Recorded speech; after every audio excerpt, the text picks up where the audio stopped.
Factorising by completing the square looks a lot harder than it is. If you can remember the steps to go through, it's actually quite easy. So I'm going to run you through those steps. You can always come back to this video and have a look at it. So all I'm going to do, I'm going to do question 1a. So we've got x squared plus 4x minus 3.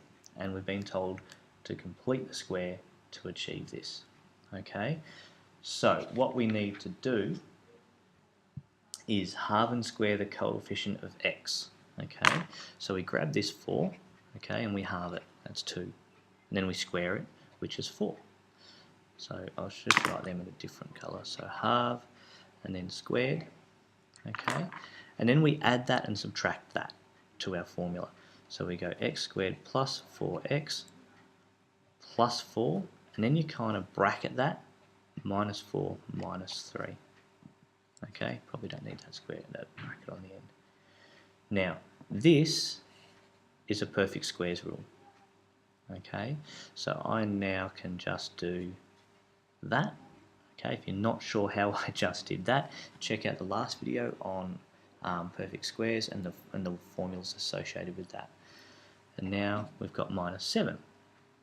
Now this, we now make it look like a difference of two squares rule.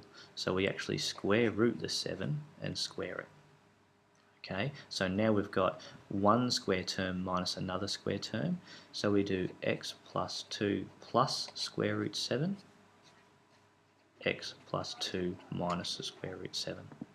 Okay, so the set of rules you go through. Okay, so I can fit it all on the one page. Awesome. So step 1. Halve coefficient of x. Step 2, square coefficient, square the answer to number 1. Okay, then step 3 is add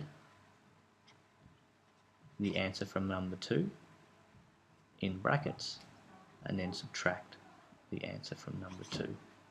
Okay, step 3 is to, step 4, I can't count today, is make it dots.